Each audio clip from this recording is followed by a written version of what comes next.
Alors, on m'a demandé de venir pour vous parler alimentation éco-responsable. Donc, je pense que j'aurais pu écrire un livre ou vous parler pendant toute la journée là-dessus.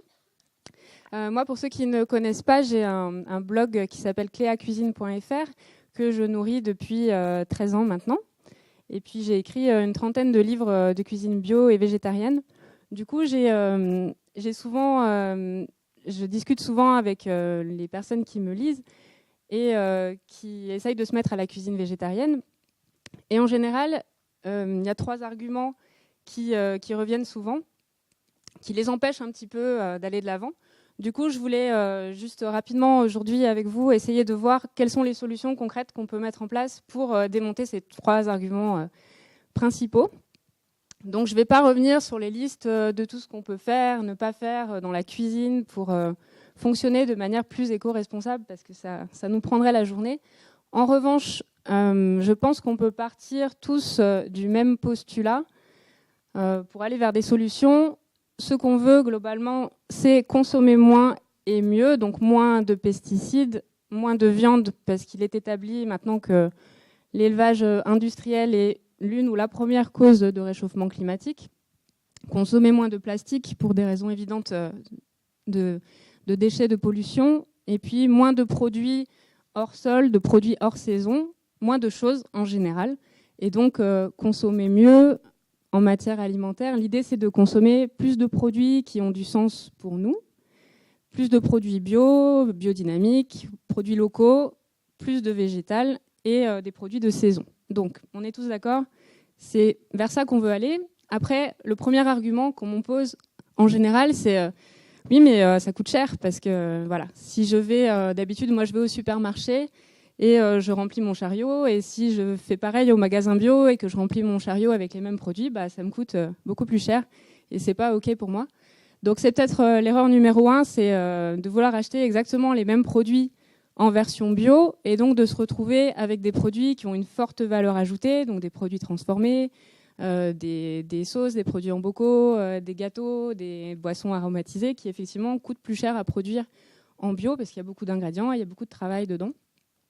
Et puis la deuxième erreur, c'est peut-être un petit peu l'écueil inverse, c'est-à-dire de vouloir tout changer d'un coup en pensant bien faire, et donc de passer radicalement de Super U à j'achète tout en vrac en mode vegan et sans gluten, et là je me retrouve complètement perdue parce que j'ai rempli mon placard d'ingrédients que je connais pas très bien et qui vont se perdre parce que je sais pas les utiliser, c'est compliqué et du coup c'est nul, j'ai plus d'argent et je sais pas comment faire.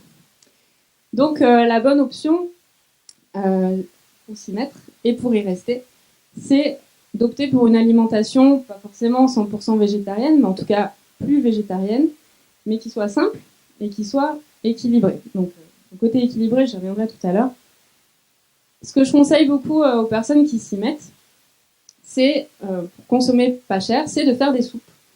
Parce que déjà, tous les légumes bio font de très bonnes soupes. Ça permet de se remettre en tête qu'il existe une saison des légumes, accessoirement. Et puis, on sait que les pesticides vont se loger dans les fans de légumes, dans les cosses, dans les épluchures, dans les pots, etc. En bio, on n'a pas ce problème de concentration des pesticides, donc on peut tout consommer, on peut faire double emploi avec pas mal de végétaux. Donc, voilà, pour faire des économies, c'est très bien. Et puis, faire des soupes, ça permet aussi de se constituer un petit placard, j'appelle le petit placard bio basique. C'est-à-dire, on va acheter des ingrédients qui servent pour faire des soupes. Par exemple, du bouillon en poudre qui ne contient ni sucre, ni sel, ni huile de palme, mais juste des aromates en poudre. Des purées d'oléagineux, il y en a qui sont très peu chères, comme la cacahuète ou le sésame, par exemple, qui donnent des super veloutés de légumes. Ou on peut aussi se mettre au lait végétaux, qu'on peut très bien faire maison avec juste 100 grammes de flocons d'avoine et 1 litre d'eau, par exemple. Et puis, on peut découvrir des épices et des condiments qu'on ne connaissait pas. Et à partir de là, si on commence à découvrir ces ingrédients-là, juste dans l'idée de faire des soupes, on va les avoir dans notre placard et on aura certainement envie d'aller chercher quoi faire d'autre avec. Et donc, c'est une manière très accessible de découvrir la cuisine un peu plus végétale. Autre chose géniale avec les soupes, c'est qu'on peut les recycler et les conserver très facilement. Donc, on peut toujours congeler un reste de soupe, mais on peut aussi le recycler pour les velouter. On peut remplacer le lait dans les recettes de crêpes, de clafoutis salés, de sauce béchamel, etc. Et donc là, voilà, on est vraiment dans l'alimentation qui coûte pas cher et pourtant 100% bio. L'autre solution, évidemment, vous y avez tous pensé, c'est de faire maison tous ces produits à forte valeur ajoutée pour lesquels on paye beaucoup le marketing et le travail de transformation avec beaucoup des listes d'ingrédients à rallonge sur les étiquettes. Donc faire maison tout ce qui est plats préparés, les gâteaux, les cookies, les barres énergétiques. C'est vraiment des choses qu'on fait avec du beurre, du sucre, de la farine. C'est facile, ça coûte pas cher. Ça prend juste un peu de temps. Donc remplacer les paquets de céréales industrielles par des bocaux de mix pour les petits déjeuners, les salades toutes prêtes par des boîtes repas pour le déjeuner, toutes ces choses-là, c'est le bon réflexe à adopter. Et puis, de manière générale, quand on fait les choses au quotidien, et de mettre un petit peu de conscience dans ce qu'on fait, pour avoir une consommation plus raisonnée et qui là aussi permet de moins dépenser en cuisine autour de l'usage de l'eau, de l'électricité, autour du recyclage des emballages. Par exemple, on peut réutiliser n'importe quel petit sac Ziploc qui contenait des fruits secs ou autre, juste on le rince et on le réutilise pour emballer autre chose. On peut réutiliser 100 milliards de fois les petits sachets Kraft qu'on trouve dans les magasins bio pour emballer les fruits et légumes, jusqu'à ce qu'ils se déchirent et qu'on puisse faire du feu de camp avec. On peut aussi prendre l'initiative de mettre en place du compost et puis d'éviter le gaspillage sous toutes ses formes.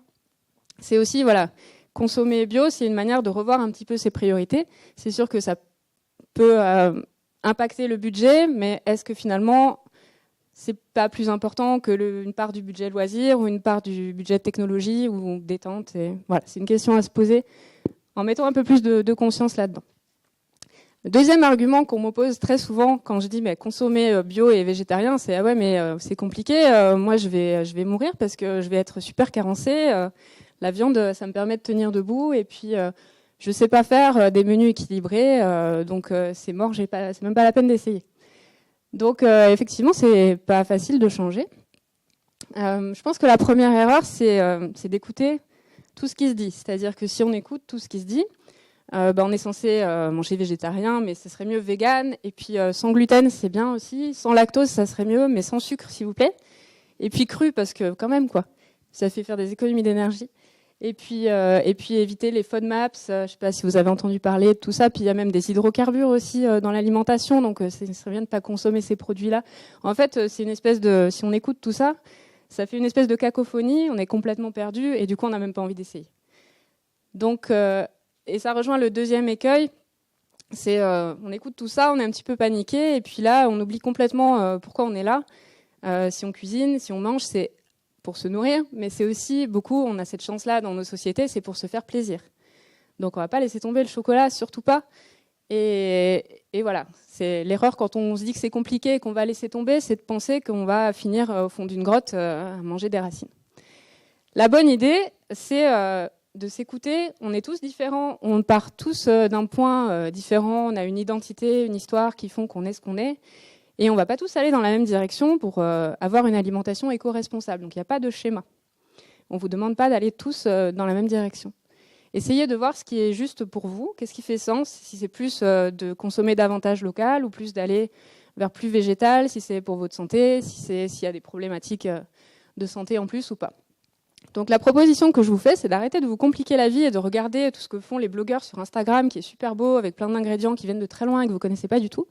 C'est au contraire d'essayer de trouver vos propres classiques, vos recettes basiques, qui en fait ne sont pas des recettes, c'est plus des concepts.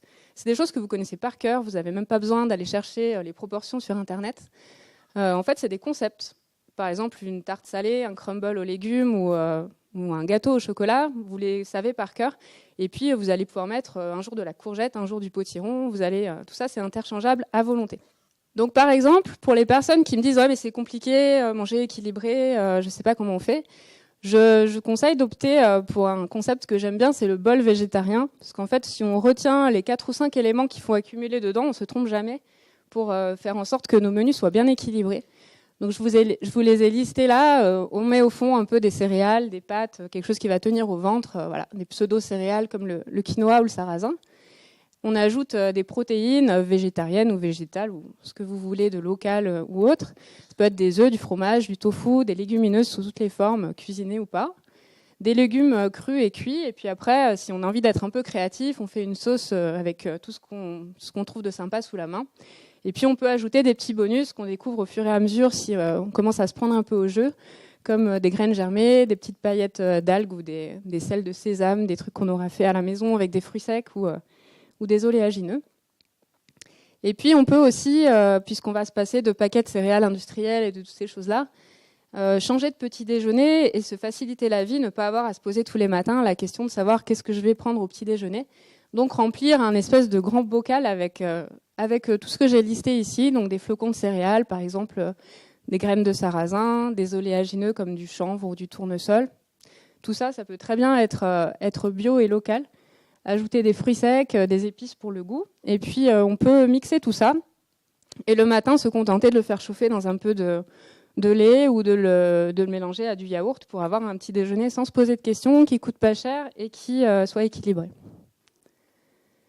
Ce que je conseille aussi beaucoup aux gens, c'est de mettre en place des routines agréables. On est dans le plaisir, on n'est pas censé s'imposer quelque chose qui nous rende malheureux, qui nous pourrisse la vie. Donc l'idée, c'est de prendre rendez-vous avec soi-même, par exemple une fois par semaine ou par quinzaine ou par mois, selon le temps dont on dispose, et de faire un petit brainstorming pour essayer de voir quels sont vos classiques, vos concepts que vous avez envie de mettre dans les menus de la semaine. Ajouter les recettes que vous avez vues ici et là et qui vous font envie. Et puis, essayer de voir un peu comment s'organisent tous ces menus, de faire la liste des courses, ce qui permet d'éviter le gaspillage, de manquer de rien, et de voir à peu près comment on s'organise dans le temps pour réussir à faire tout ça. C'est bien aussi de prendre, par exemple, 15 minutes le soir pour le repas du lendemain. Parce que typiquement, si on rentre à 19h30, on ne va pas pouvoir manger une soupe 5 minutes plus tard. Demandez à vos grands-mères une soupe avant, la cuisine, ça prenait du temps. Donc c'est aussi une évidence et il faut se le rappeler. Mais par exemple, si on s'occupe de faire cuire les légumes pour le lendemain 5 minutes et de les laisser cuire pendant qu'on prend le repas du soir, et le lendemain, on a gagné du temps et ainsi de suite le jour d'après. Et d'un coup, ça devient beaucoup plus facile. On peut aussi, pour les personnes qui se prennent au jeu, c'est un petit peu à la mode, se lancer dans le batch cooking, ce qui veut dire cuisiner en grande quantité. Par exemple, en prenant 2 heures de temps le dimanche ou un jour dans la semaine où vous avez du temps, pour faire des préparations, par exemple en mode retour du marché, cuisiner faire des préparations de légumes, des compotes de fruits, des sauces, des gâteaux, des petits déjeuners, etc. Les conserver au réfrigérateur, laver des salades, etc. Et puis après, on les dispatche un peu dans tous les repas de la semaine. Donc ça permet aussi de gagner du temps. Et le troisième argument, c'est ouais, mais c'est bon, moi je fais déjà tout ça, je suis déjà arrivée, et puis j'ai déjà en place toutes mes recettes, je suis déjà parfaitement végétarien, au courant de tout, à l'aise, etc. Donc la première erreur, c'est de ne plus mettre de lunettes différentes tous les jours et d'arrêter de chercher, d'arrêter d'être curieux. Parce que finalement, il y a tous les jours, on apprend tous les jours des choses nouvelles. Et ce serait dommage de s'enfermer dans sa routine. La deuxième erreur, c'est d'arrêter de s'amuser et de devenir le végétarien pénible qui essaie de convertir tout son entourage en disant mais si, il faut manger comme ça, et puis voilà, et puis qui fait manger du sarrasin nature à ses amis pour leur donner envie.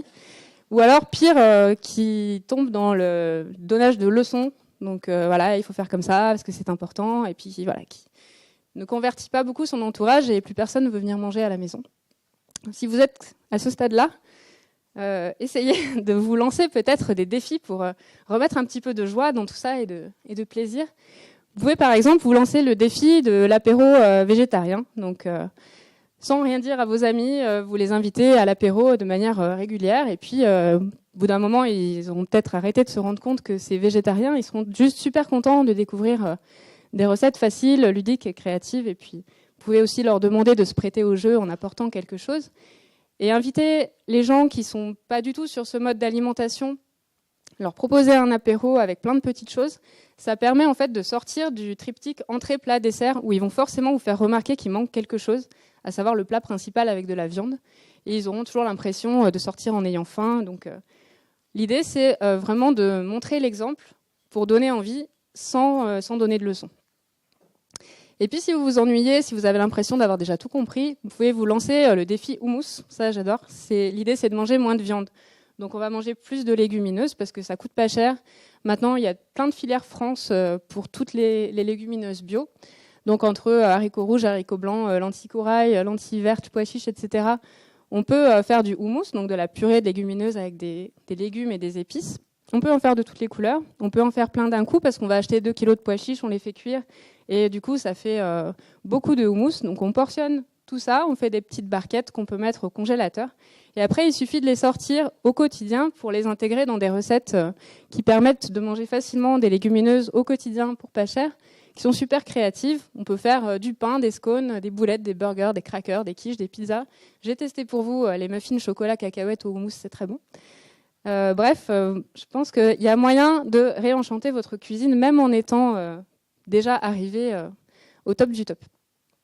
Donc voilà, le petit mot de la fin, c'est vraiment de rester curieux. On apprend tous les jours des nouvelles choses en termes autour de l'alimentation, en termes de santé. Tous les jours, on a découvert, il n'y a pas très longtemps, l'existence du microbiote comme second cerveau. On a découvert plein de choses sur l'alimentation anti-cancer, anti-inflammatoire. Tout ça, c'est des nouvelles informations. Il faut faire avec. Et parfois, ça remet complètement en cause ce qu'on pensait avoir établi. On pensait avoir tout juste, on pensait avoir tout compris. Il faut être prêt, en fait, régulièrement à changer de cerveau culinaire.